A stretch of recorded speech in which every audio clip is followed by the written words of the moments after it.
नमस्कार दोस्तों। तो जो 2 जुलाई को सेकेंड शिफ्ट में एग्जाम हुआ था, उसमें हमने आपको हिंदी और बाल विकास के क्वेश्चन करा दिए हैं।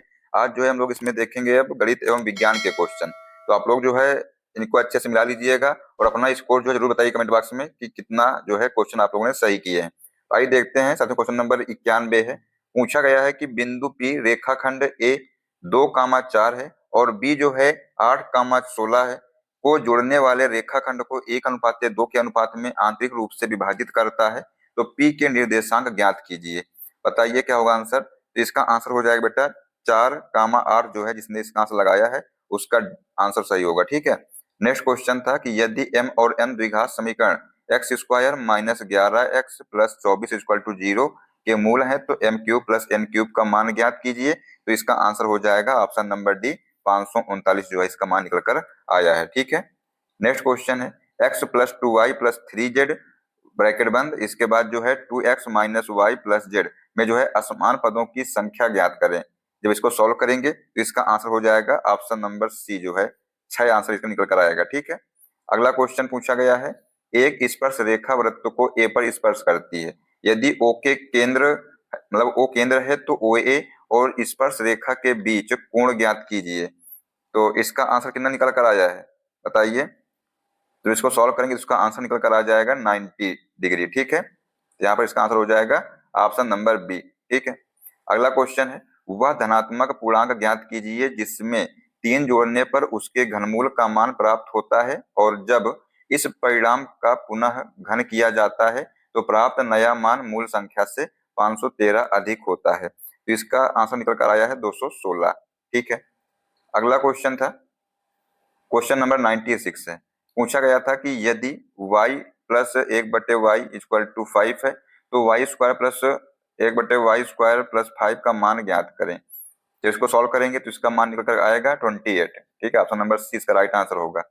अगला क्वेश्चन है एक वृत्ताकार मैदान की त्रिज्या 14 मीटर है। इसके चारों ओर बाहर की ओर 7 मीटर चौड़ाई का एक समान पथ बनाया गया है। तो पथ का क्षेत्रफल ज्ञात कीजिए। बेटा पथ का क्षेत्रफल पूछा गया था, बताइए क्या होगा आंसर। तो ऑप्शन नंबर डी जो है इसका आंसर निकल कर आया था 770 वर्ग मीटर। ठीक है। नेक्स्ट क्वेश्चन था कि दो संख्याओं का अनुपात 2:3 है और उनका जो एचसीएफ है 8 है तो उनका एलसीएम ज्ञात करें। बेटा एलसीएम क्या निकल कर आया है तो 48 जो है इसका एलसीएम निकल कर आया है कितना 48। ठीक है। अगला क्वेश्चन था 99 नंबर यदि 2x स्क्वायर प्लस ए एक्स प्लस 3 माइनस का x square minus 4x plus 1 को सरल करने पर ठीक दो असमान पद हों तो ए का ए ज्ञात करें। मतलब ए का मान आपसे पूछा गया था तो आंसर यहाँ पर निकल कर आया था -4। ठीक है। ऑप्शन नंबर डी इसका राइट आंसर हो जाएगा। अगला क्वेश्चन था कि 6 सेंटीमीटर भुजा वाले एक घन को सभी सतहों पर रंगा जाता है और फिर उसे 2 सेंटीमीटर भुजा वाले छोटे घनों में काटा जाता है। तो ऐसे छोटे घनों की संख्या ज्ञात कीजिए जिनकी ठीक 2 सतहें रंगी हों। तो इसका आंसर हो जाएगा 12। ठीक है। नेक्स्ट क्वेश्चन था वह संख्या ज्ञात कीजिए जिसमें 728 जोड़ने पर प्राप्त संख्या एक पूर्ण घन बन जाए जिसका घनमूल मूल संख्या के घनमूल से 2 अधिक हो। तो इसका आंसर निकल कर आएगा 1000। ठीक है। ऑप्शन नंबर सी जो है इसका राइट आंसर होगा। अगला क्वेश्चन था क्वेश्चन नंबर 102। क्या क्वेश्चन पूछा गया था कि एक समबाहु त्रिभुज में परिधि त्रिज्या और अंतः त्रिज्या का अंतर 3 सेंटीमीटर है तो क्षेत्रफल ज्ञात कीजिए। बेटा जब इसको सॉल्व करेंगे तो इसका आंसर आ जाएगा 27√3 सेंटीमीटर स्क्वायर। ठीक है। नेक्स्ट है क्वेश्चन नंबर 103। क्या क्वेश्चन था पढ़िएगा। क्वेश्चन था बेटा यहाँ पर कि एक संख्या को 20% घटाने पर वह 168 हो जाती है तो मूल संख्या ज्ञात करें। बेटा मूल संख्या आपसे यहाँ पर पूछी गई थी तो इसका आंसर हो जाएगा 210। ठीक है।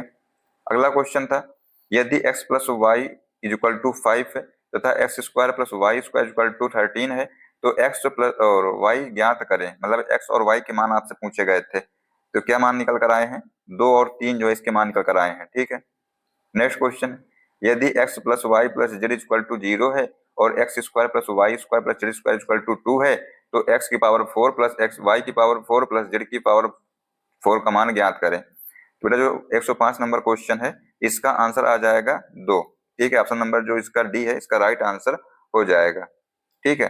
अगला क्वेश्चन पूछा गया था कि कौन सा कथन सदैव सत्य है। बताइए कि बेटा कौन सा कथन जो है सदैव सत्य है, ये आपसे पूछा गया था। तो यहाँ पर साथियों जो प्रत्येक पूर्ण संख्या परिमेय है ये जो है हमेशा सही है, मतलब सत्य है, ठीक है। तो आंसर हो जाएगा option number C. Next question है, निम्नलिखित में से कौन सी प्राकृतिक संख्या नहीं है, बताइए। इनमें से जो है कौन सी प्राकृतिक संख्या नहीं है? बेटा ऑप्शन नंबर डी है जो जीरो है बेटा है ये जो है प्राकृतिक संख्या नहीं है। तो आंसर हो जाएगा यहाँ पर ऑप्शन नंबर डी, ठीक है। ऑप्शन नंबर डी जो है इसका राइट आंसर हो जाएगा, ध्यान रखिएगा, जीरो, ठीक है। नेक्स्ट साथियों क्वेश्चन है, क्वेश्चन नंबर 108 क्या कह रहा है? पूछा गया था बेटा यहाँ पर कि एक वृत्त में चाप ए बी दिया है, देखिए चाप ए बी दिया है, परिधि पर स्थित बिंदु डी पर 50 डिग्री का कोण बना रहा है, देखिए 50 डिग्री का कोण बना रहा है। बिंदुओं ए और बी पर स्पर्श रेखाएं खींची गई हैं जो बिंदु पी पर मिलती हैं। तो स्पर्श रेखाओं के बीच का कोण अर्थात कोण ए पी बी ज्ञात कीजिए। बेटा यहाँ पर कौन सा कोण पूछा गया है? देखिएगा ये जो ए पी बी कोण है ना, ये पूछा गया है आपसे, ये कोण आपसे पूछा गया ए पी बी कोण, ठीक है, मतलब ये वाला कोण पूछा गया है। तो इसका कितना आंसर निकल कर आया है, किसी ने सॉल्व किया है, बताइए। बेटा इसका आंसर आ जाएगा 80 डिग्री, ठीक है। कितना आ जाएगा? 80 डिग्री इसका आंसर आ जाएगा। तो ऑप्शन नंबर डी इसका राइट आंसर होगा। अगला क्वेश्चन है, ईंधन की खपत तय की गई दूरी के सीधे समानुपाती होती है। यदि कोई वाहन 540 किलोमीटर की दूरी तय करने में 9 लीटर ईंधन का उपयोग करता है तो 840 किलोमीटर की दूरी तय करने में उसे कितना ईंधन लगेगा, बताइए। बेटा आंसर हो जाएगा ऑप्शन नंबर बी, 14 लीटर जो है ईंधन लगेगा, ठीक है, 14 लीटर। अगला क्वेश्चन, एक गेंदबाज ने विकेट लिए हैं, ये देखिए विकेट लिए हैं 0 3 2 1 5 3 4 5 ऐसे दिया हुआ है। तब पूछा गया है कि बहुलक ज्ञात करें। तो उसमें बहुलक होता है जो संख्या जितनी मतलब जो संख्या सबसे ज्यादा बार आती है वही बहुलक होता है। तो यहाँ पर बेटा जो 2 है, 2 सबसे ज्यादा बार आया है, कितनी बार आया है देख लो, 1 2 3 4, ये साथियों 4 बार आया है, बाकी साथियों 4 बार कोई नहीं आया है। तो इसका आंसर हो जाएगा ऑप्शन नंबर बी, ठीक है। नेक्स्ट क्वेश्चन पूछा गया था, यदि p plus q equal to 4 है और p square plus q square equal to 10 है तो p की पावर 4 प्लस q की power 4 minus 2p square q square ज्ञात करें। तो इसको सॉल्व करेंगे तो इसका मान निकल कर आ जाएगा 64। तो ऑप्शन नंबर बी इसका राइट हो जाएगा, ठीक है। अगला क्वेश्चन है, यदि कोई संख्या 200 से बढ़कर 266 हो जाती है तो प्रतिशत वृद्धि क्या है, बताइए। तो बेटा यहाँ पर आंसर हो जाएगा 33%, ठीक है, ऑप्शन नंबर 20 का करेक्ट आंसर होगा। नेक्स्ट क्वेश्चन है क्वेश्चन नंबर 113, मतलब 113 नंबर क्वेश्चन पूछा गया था। क्या था क्वेश्चन कि स्पर्श बिंदु पर त्रिज्या और स्पर्श रेखा के बीच का कोण ज्ञात कीजिए। बेटा इसके बीच का कोण क्या हो जाएगा? 90 डिग्री का कोण होता है, ठीक है, ऑप्शन नंबर 20 का राइट आंसर हो जाएगा। 3 निष्पक्ष सिक्के एक साथ उछाले जाते हैं तो कम से कम एक हेड आने की प्रायिकता ज्ञात कीजिए, बताइए। तो इसको सॉल्व करेंगे तो आंसर आ जाएगा 7/8, ठीक है, तो ऑप्शन नंबर 20 का राइट आंसर हो जाएगा। नेक्स्ट क्वेश्चन है क्वेश्चन नंबर 115, पूछा गया था कि यदि 27 की पावर x/3 इक्वल टू 9 है तो x का मान ज्ञात कीजिए। तो इसका जब इसको सॉल्व करेंगे आप लोग तो x का मान निकल कर आएगा कितना? 2 आएगा, ठीक है। नेक्स्ट क्वेश्चन है, वह न्यूनतम संख्या ज्ञात करें जो 16, 18 और 32 से विभाज्य हो। बेटा यहाँ पर जो ऑप्शन नंबर बी है 288 जो है इसका राइट आंसर हो जाएगा, ठीक है, ये जो है 16, 18 और 32 से विभाज्य है। नेक्स्ट क्वेश्चन है, स्पर्श रेखा और जीवा के बीच का कोण 40 डिग्री है, देखिएगा। बेटा जो है स्पर्श रेखा है और जीवा कौन सी है? ये जीवा है, इसके बीच का बेटा जो कोण दिया हुआ है 40 डिग्री दिया हुआ है। तो विपरीत खंड में कोण ज्ञात कीजिए। बेटा पूछा गया विपरीत खंड में कोण कितना हो जाएगा, तो कितना हो जाएगा विपरीत खंड में कोण? तो 40 डिग्री ही हो जाएगा। तो ऑप्शन नंबर सी इसका राइट आंसर होगा, ठीक है। कितना होगा आंसर? ऑप्शन नंबर सी। अगला क्वेश्चन पूछा गया बेटा कि यदि x plus y equal to 7 है और एक्स वाई इक्वल टू 10 है तो x square plus y square ज्ञात करें। तो बेटा यहाँ पर आंसर हो जाएगा डी, 29 इसका राइट आंसर हो जाएगा। नेक्स्ट क्वेश्चन है, यदि डेटा का माध्य 11 है तो जेड ज्ञात कीजिए। 3, 21, 10 ये सब इतना दिया हुआ है तो माध्य दिया है 11, जेड का मान निकालना है, ये जेड का मान, तो इसका निकल कर आंसर आया था 2, ठीक है, जेड बराबर कितना आ जाएगा? 2 आ जाएगा। नेक्स्ट क्वेश्चन है, दो समांतर रेखाओं को एक ट्रांसवर्सल काटती है, सह अंतः कोणों का अनुपात 1:3 है, तो छोटे कोण का मान ज्ञात कीजिए। तो बेटा जो छोटा कोण है क्या निकल कर आएगा? 45 डिग्री निकल कर आएगा, ठीक है, तो ऑप्शन नंबर सी इसका राइट आंसर हो जाएगा। नेक्स्ट क्वेश्चन है क्वेश्चन नंबर 121 है, पूछा गया था बेटा यहाँ पर कि मिट्टी को बर्तनों का आकार दिया जाता है और एक भट्ठी में उच्च तापमान पर गर्म किया जाता है। इस प्रक्रिया से प्राप्त अंतिम कठोर पदार्थ को इस रूप में वर्गीकृत किया जाता है। बेटा यहाँ से जो है साइंस के क्वेश्चन स्टार्ट हो गए हैं। बताइए, इसका आंसर हो जाएगा सिरेमिक। ऑप्शन नंबर ए जिसने इसका लगाया है उसका सही हो जाएगा। अगला क्वेश्चन था, वैज्ञानिक निष्कर्षों को मुख्य रूप से इसलिए विश्वसनीय माना जाता है क्योंकि वे, तो बेटा क्योंकि वे जो है उसी विधि का पालन करने वाले किसी भी योग्य शोधकर्ता द्वारा दोहराए जा सकते हैं। जिसने इसका आंसर सी दिया है उसका राइट आंसर हो जाएगा। नेक्स्ट क्वेश्चन है, 7 pH यानी कि 25 डिग्री सेल्सियस पर वाले विलयन को इस रूप में वर्गीकृत किया जाता है। तो बेटा इसका आंसर हो जाएगा तटस्थ। ठीक है, ऑप्शन नंबर ए इसका करेक्ट आंसर होगा। नेक्स्ट क्वेश्चन है क्वेश्चन नंबर 124। क्या है क्वेश्चन, पढ़िए ध्यान से। क्वेश्चन है कि नियंत्रित प्रयोग में परिणाम पर इसके प्रभाव का परीक्षण करने के लिए जानबूझकर बदलाव किए गए चर को जो है कहा जाता है, क्या कहा जाता है बताइए। बेटा इसको जो स्वतंत्र चर कहा जाता है। तो ऑप्शन नंबर डी इसका राइट आंसर हो जाएगा। नेक्स्ट क्वेश्चन है, एक 3 किलोग्राम की वस्तु 8 मीटर प्रति सेकंड की गति से चलते हुए एक खुरदरी सतह पर 12 मीटर की दूरी तय करने के बाद रुक जाती है, तो उस पर लगने वाला औसत घर्षण बल का परिमाण क्या होगा बताइए। कितना आंसर निकल कर आया इसका, आंसर हो जाएगा 8 न्यूटन। ठीक है। नेक्स्ट क्वेश्चन था, केंचुओं को उभयलिंगी कहा जाता है क्योंकि प्रत्येक जीव में, बेटा क्योंकि प्रत्येक जीव में नर और मादा दोनों प्रजनन अंग होते हैं। तो आंसर हो जाएगा यहाँ पर ऑप्शन नंबर डी। ठीक है। नेक्स्ट क्वेश्चन है क्वेश्चन नंबर 27 है। क्या क्वेश्चन कह रहा है, पढ़िए ध्यान से इसको। क्वेश्चन बेटा पूछा गया है कि एक ऐसा पदार्थ जो किसी बाहरी चुंबकीय क्षेत्र में रखे जाने पर उस ओर दुर्बल रूप से आकर्षित होता है और क्षेत्र हटा लिए जाने के बाद भी अपना चुंबकत्व बनाए नहीं रखता, उसे इस रूप में वर्गीकृत किया जाता है। बताइए क्या होगा आंसर। इसका आंसर हो जाएगा बेटा अनुचुंबकीय रूप में जो है वर्गीकृत किया जाता है। अगला क्वेश्चन है, एक छात्र कांच के एक स्लैब का उपयोग करके प्रकाशिकी का प्रयोग कर रहा है। लेजर किरण कांच में से 2 × 10⁸ मीटर पर सेकंड की गति से गुजरती हुई पाई जाती है। यदि हवा में प्रकाश की चाल 3 × 10⁸ मीटर पर सेकंड है तो कांच के स्लैब का अपवर्तनांक क्या होगा। बेटा अपवर्तनांक पूछा गया है, इसको सॉल्व करेंगे तो आंसर आ जाएगा 1.5। ठीक है। नेक्स्ट क्वेश्चन है कि माध्यमिक स्तर पर विज्ञान शिक्षण के लिए जो है अनुशंसित परियोजना आधारित और विषयगत दृष्टिकोण को मुख्य रूप से विषय विभाजित शिक्षण की तुलना में श्रेष्ठ माना जाता है क्योंकि यह, पर ये बताइए क्या होगा इसका आंसर। बेटा क्योंकि यह जो है शिक्षार्थियों को भौतिकी, रसायन विज्ञान और जीव विज्ञान से संबंधित वास्तविक दुनिया की समस्याओं का एक साथ पता लगाने की अनुमति देता है। तो यहाँ पर आंसर हो जाएगा option number A. Next question है, उपचारात्मक रणनीति के रूप में विभेदित शिक्षक में मुख्य रूप से शिक्षक को शिक्षण के किन 3 आयामों को समायोजित करने की आवश्यकता होती है। बेटा आंसर होगा यहाँ पर क्या होगा, ऑप्शन नंबर डी।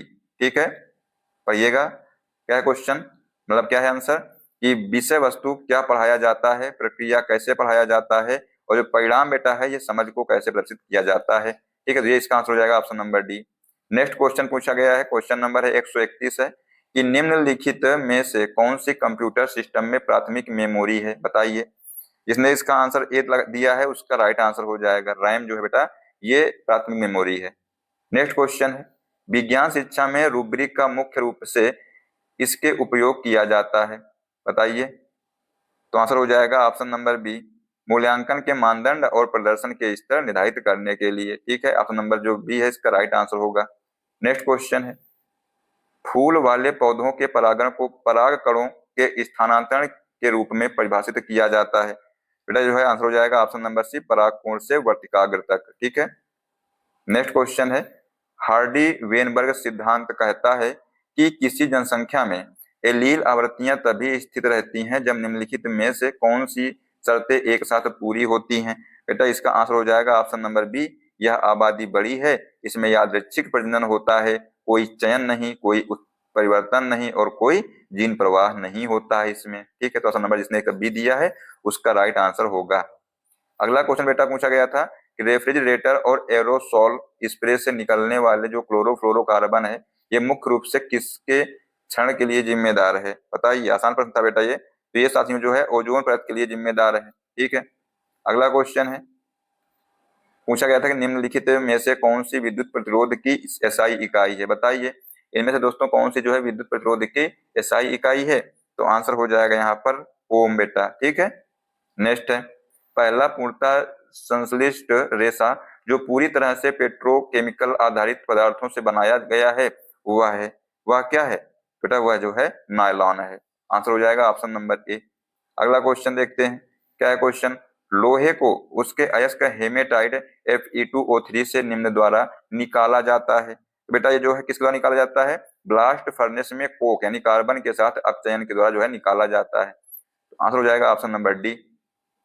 अगला क्वेश्चन है, माइटोकॉन्ड्रिया को मुख्य रूप से अर्ध स्वायत्त अंगक कहा जाता है क्योंकि वे, बेटा क्योंकि वे जो है इनमें स्वयं का वृत्ताकार डीएनए और 70S राइबोसोम होते हैं। तो आंसर हो जाएगा यहाँ पर option number D. Next question है, 100 सेंटीमीटर क्यूब आयतन वाले एक धातु के ब्लॉक पर रेखीय प्रसार गुणांक अल्फा इक्वल टू दिया है 10 × 10⁻⁶ प्रति डिग्री सेल्सियस है। तो यह मानते हुए कि ठोस समदैशिक है और बीटा इक्वल टू 3 अल्फा है, जब इसे 50 डिग्री सेल्सियस तक गर्म किया जाता है तो इसके आयतन में कितनी वृद्धि होगी, बेटा कितनी वृद्धि होगी, तो 0.15 सेंटीमीटर क्यूब, ठीक है।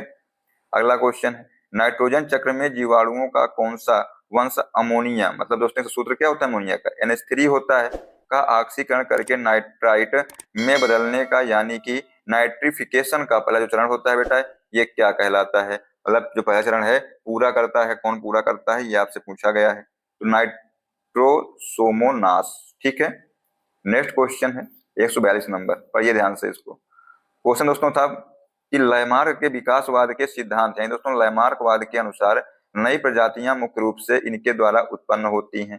किनके द्वारा उत्पन्न होती हैं बताइए, तो राइट आंसर हो जाएगा उपयोग और अनुपयोग के माध्यम से विकसित अर्जित लक्षणों की वंशागति। तो ऑप्शन नंबर डी इसका राइट आंसर होगा।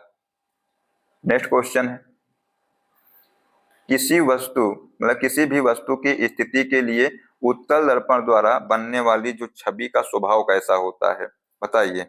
जिसने इसका आंसर जो है आभासी खड़ा और छोटा लगाया है उसका यहाँ पर राइट आंसर होगा, ठीक है। नेक्स्ट है, मानव उपभोग के लिए सुरक्षित और उपयुक्त जल को सबसे उपयुक्त रूप से इस प्रकार परिभाषित किया जा सकता है, किस प्रकार से बताइए। बेटा ये जो है पेयजल के रूप में जो है इसको परिभाषित किया जा सकता है, तो आंसर हो जाएगा option number D. Next question, सामान्य परिस्थितियों में निम्नलिखित में से किस माध्यम में ध्वनि की गति सर्वाधिक होती है, बेटा जो है इस्पात में जो है ध्वनि की गति सर्वाधिक होती है, तो आंसर हो जाएगा ऑप्शन बी। अगला क्वेश्चन देखते हैं, क्या है क्वेश्चन, हीमोडायलिसिस में किडनी फेलियर से पीड़ित मरीज के खून को एक मशीन से गुजार कर शुद्ध किया जाता है, इसमें होता है बताइए क्या होता है इसमें, पढ़िएगा अच्छे से बेटा। यहाँ पर जो है आंसर हो जाएगा ऑप्शन नंबर डी, अर्ध पारगम्य झिल्ली जो यूरिया और अतिरिक्त नमक को छानकर अलग कर देती है, ठीक है। नेक्स्ट क्वेश्चन है, एक ध्वनि पल्स को एक चट्टान की ओर भेजा जाता है और 1.5 सेकंड आने जाने का कुल समय जो है इसके बाद उसकी जो गूंज सुनाई देती है। यदि हवा में ध्वनि की गति 340 मीटर प्रति सेकंड है तो स्रोत से चट्टान की दूरी होगी, क्या होगी बेटा बताइए, कितनी होगी, 255 मीटर होगी, ठीक है। नेक्स्ट क्वेश्चन है, कोई वस्तु तब तक स्थिर या एक समान गति में रहती है जब तक उस पर कोई बाह्य बल कार्य ना करे, इसे जो है इसके द्वारा व्यक्त किया जाता है, बताइए किसके द्वारा व्यक्त किया जाता है, तो न्यूटन का प्रथम नियम के द्वारा जो है व्यक्त किया जाता है। ऑप्शन नंबर सी इसका राइट आंसर हो जाएगा। नेक्स्ट साथियों क्वेश्चन है, क्या है क्वेश्चन, एसिटिक अम्ल की अम्लीय प्रकृति के लिए कौन सा क्रियात्मक समूह उत्तरदायी है बताइए। तो आंसर होगा बेटा यहाँ पर ऑप्शन नंबर सी, कार्बोक्सिल समूह, ठीक है, ध्यान रखिएगा। नेक्स्ट क्वेश्चन है, NCF 2005 की सिफारिश है कि विज्ञान शिक्षा का मुख्य उद्देश्य छात्रों की इसमें मदद करना होना चाहिए, बताइए क्या होगा इसका आंसर, पढ़ लिया आप लोगों ने, अब आंसर दीजिएगा क्या होगा। तो यहाँ पर बेटा आंसर हो जाएगा कि वैज्ञानिक ज्ञान को अपने जीवन के अनुभवों और स्थानीय परिवेश से जोड़ना, ठीक है। तो यहाँ पर इसका आंसर हो जाएगा ऑप्शन नंबर सी। तो दोस्तों यहाँ पर जो है हमने आपको साइंस और मैथ के क्वेश्चन करा दिए हैं, तो आप लोग इनको अच्छे से देख लीजिएगा और अपना स्कोर जो जरूर कमेंट करिएगा कि आप लोगों के कितने क्वेश्चन जो है सही हुए हैं। और अगली शिफ्ट के क्वेश्चन पाने के लिए सब्सक्राइब कर लीजिएगा, जो बेल आइकन उसको प्रेस कर लीजिएगा, इससे सभी क्लास का अपडेट आपको मिलता रहेगा। और साथियों अपनी राय कमेंट बॉक्स में जरूर दिया करिए, जिससे कि हमको मोटिवेशन मिलता है। ठीक है, तो मिलते हैं नेक्स्ट क्लास में। जय हिंद, जय भारत, वंदे मातरम।